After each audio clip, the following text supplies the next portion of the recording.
देख पा रहे होंगे इधर, जी जी जी है ना। तो ये मुसीबत सिर्फ हम लोगों के लिए नहीं है, ये इन बेचारों के लिए भी है और इनके लिए हम ही हैं। जी। बलदेव भाई, जिस तरह और जिस तरह मोहब्बत जी, जिस तरह बलदेव भाई बता रहे हैं कि सरकार की तरफ से मदद नाकाफी है और लोग खुद मदद कर रहे हैं, जो जत्थेबंदियां हैं वहां की देखिए, वो खुद लोगों की मदद के लिए आगे आ रही हैं। हाँ जी, ये बात बहुत सच है। और मतलब कि मैं कहूंगा कि सरकार की तरफ से ना मात्र आगे बस फोटो खिंचा के चले जाना बस। ठीक है, अब ये देखिए, ये यहाँ पे ये बांध बांध के ऊपर खड़ा हूं मैं इस टाइम पे, ये ब्यास दया का बांध है, बेटे पीछे हो। और यहाँ पे आप देखिए कि ये सब लोकल्स ने किया है। अब मुझे ये बात नहीं समझ आती है कि अगर किसी और स्टेट में बाढ़ आती है तो वहां पे आर्मी तुरंत पहुंच जाती है, ठीक है, सारे सरकारी मदद पहुंच जाती है, सिर्फ पंजाब के साथ ही ऐसा क्यों किया जाता है कि हमें डुबाने के लिए ये साजिश की कर रही है सेंट्रल गवर्नमेंट या स्टेट गवर्नमेंट या हमारी जो सरकार है, हिंदुस्तान की सरकार है ना, कि यहाँ पे अगर हम ही एक दूसरे लोकल्स को आप देखो, ये ट्रैक्टर ट्राली पे खुद मदद लेके आ रहे हैं, ये एक दूसरे की मदद से ही यहाँ पे हो रहा है। जी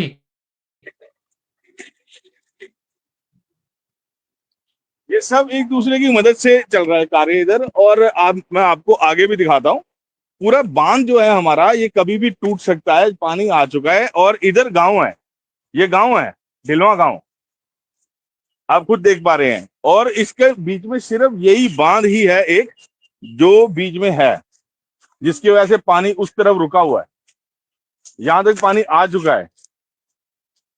और ये कभी भी गांव में घुस सकता है अगर गांव वालों ने मुस्तैदी नहीं करी, अगर हम सब ने मिलके काम नहीं किया तो ये मतलब कभी भी गांव डूब सकता है। और कभी भी हो सकता है, ऐसा कोई निश्चित नहीं है कि ये नहीं होगा, है ना, मतलब कभी भी हो सकता है ये।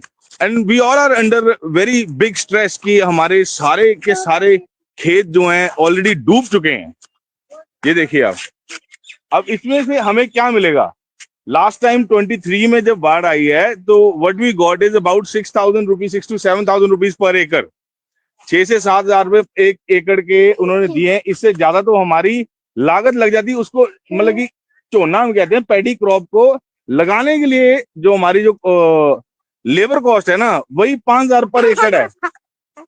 और प्लस उसके बाद में जो हम खाद डालते हैं, जो मेहनत करते हैं, जो डीजल लग जाता है, तो आप अगर लागत देखो, हमें लागत भी नहीं मिली लास्ट टाइम 23 में वी गॉट नथिंग। और अभी भी वही हाल है, ठीक है, अभी हम 23 के नुकसान से नहीं उभरे थे। और उसके बाद में जो रेत आएगी, जो हमारे खेतों पे रेत चढ़ जाएगी, जो खड्डे पड़ जाएंगे, 2-2, 3-3 लाख रुपए लग जाते हैं सिर्फ और सिर्फ उसको सफाई करवाने में। और प्रशासन के सामने अगर हम वो रेत को हटाते हैं तो हमें रेत माफिया बोला जाता है।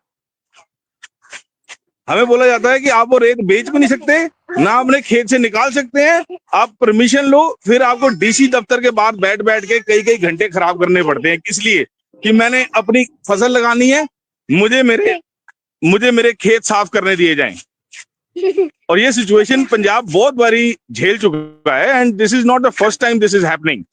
23 में भी हुआ है, ठीक है, अभी 25 में फिर हो गया है, अभी आगे पता नहीं कब क्या क्या होगा। अब खुद देखिए अब बलदेव ये भाई, सारी। बलदेव भाई, जिस तरह से मोहब्बत जी दिखा रहे हैं ये वाकई में दर्दनाक तस्वीरें हैं और पंजाब का वो दर्द है।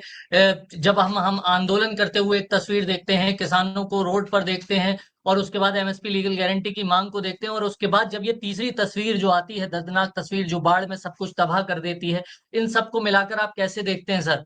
किस तरह से आप सरकार से उम्मीदें लगाते हैं, किस तरह से देखिए भाई, ये बाढ़ की स्थिति को एक कैसे? बात बोली जाती है कि जब भी कोई आपदा आती है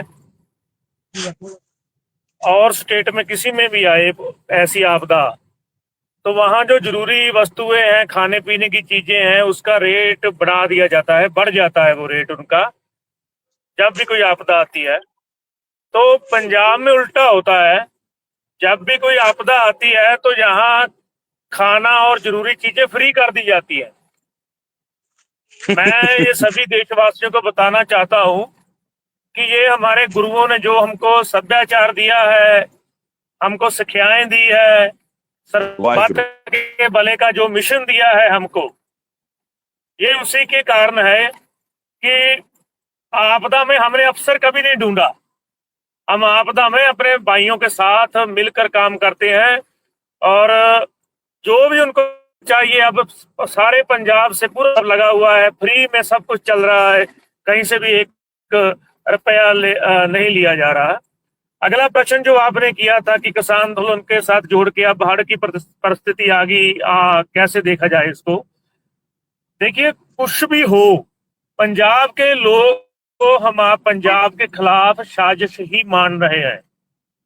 उसका कारण यह है कि 23 में बाढ़ आई थी, बहुत बड़ी तबाही हुई थी, ऐसे ही जैसे अब है। तो सरकार ने उससे कोई सबक नहीं लिया, कोई दरियाओं की सफाई नहीं कराई, कोई बांधों को पक्का नहीं किया। तो लोग तो यही सोच रहे हैं कि सरकार किसान आंदोलन का बदला ले रही है पंजाब से। वो किसी भी तरह, किसी भी तरीके से, चाहे वो पानी छोड़ के, चाहे गोली चला के, चाहे जमीन को कब्जा करके पंजाब को खत्म करना चाहती है। इसी कारण पंजाब के लोगों में केंद्र सरकार और पंजाब सरकार दोनों के लिए नफरत जो है बढ़ती जा रही है। एक तो इस स्थिति में, अति गंभीर स्थिति में, भगवंत मान सरकार भी हाथ पे हाथ रखे बैठी हुई है और केंद्र सरकार ने भी अब तक कुछ नहीं बोला बाढ़ की स्थिति पे। जो हमारा प्रधानमंत्री किसी के बर्थडे को विश करने भी चले जाते हैं और छोटी सी खुशी में शरीक होने के लिए चले जाते हैं, बड़े अमीर आदमी के छोटे से नुकसान पर वो उनके आंसू निकल आते हैं। उनको इतने लोगों का दर्द, 11 जिले हैं जिसमें कम से कम आप बोल सकते हैं कि आधा पंजाब, 2.5 पौने 3 करोड़ की आबादी है पंजाब की। तो सीधे आप जान लीजिए कि 1 करोड़ लोग से ज्यादा लोग सीधे प्रभावित हुए हैं इस बाढ़ से। तो इतनी बड़ी आपदा पर हमारे प्रधानमंत्री का मुंह नहीं खुला अब तक। हमारे मुख्यमंत्री नौटंकी कर रहे हैं अलग अलग तरह से, जैसे किसी को गल मिल गए, वो आपने देखा कि एक औरत के गले लगकर वो रो रहे हैं बाढ़ की बात करते। वो बाद में पता चला कि वो नौटंकी थी, वो मुख्यमंत्री की कार्यकर्ता थी, फिरोजपुर की रहने वाली थी, क्योंकि फिरोजपुर शहर में तो एक बूंद पानी नहीं घुसा अभी तक। तो ऐसी नौटंकियां मुख्यमंत्री कर रहा है लगातार, जिसकी वजह से पंजाब के लोग समझ चुके हैं कि पंजाब और केंद्र सरकार दोनों मिलकर पंजाब को डुबाने में लगी हुई है। अभी हमको इनकी ओर देखने से जरूरी है कि सबसे पहले हम अपने भाइयों की जान बचाएं, उनकी सुरक्षा की गारंटी करें, उनको खाना खिलाएं, उनके मवेशियों की जान बचाएं। हाँ, जब पानी थोड़ा उतरेगा उसके बाद हम इस सरकार से भी निपटेंगे और इनसे भी हिसाब लेंगे इतनी बड़ी तबाही का भी इन्होंने क्या किया है हमारे लोगों के लिए।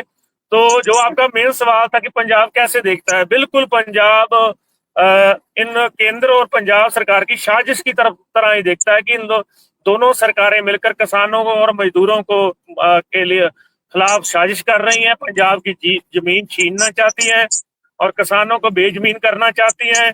ये सभी का पानी छोड़ना, लैंड पूलिंग लेके आना, ये सभी प्रयास इसीलिए किए जा रहे हैं ताकि पंजाब के किसानों और मजदूरों की आर्थिक तौर पर उनकी जो कमर तोड़ दी जाए और ये इनको जमीनों से बाहर किया जाए।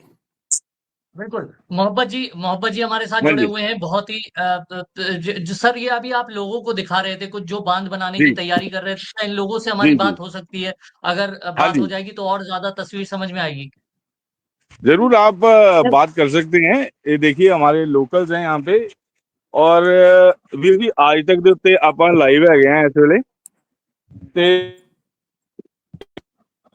ਚਾਹੇ ਕਿਵੇਂ ਬੰਨ ਬਣਾ ਰਹੇ ਹੈਗੇ ਉਹ ਕਿ ਤੁਹਾਨੂੰ ਕਿੰਨੇ ਭਗਵੰਤ ਮਾਨ ਨੇ ਭੇਜਿਆ ਇੱਥੇ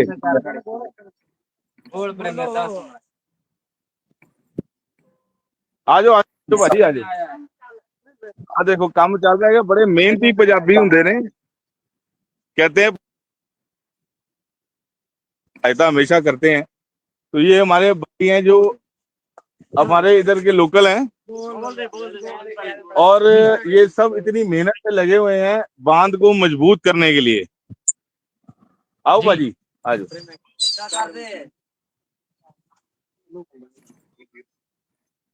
आपकी बात मैं करवाता हूँ एक मिनट।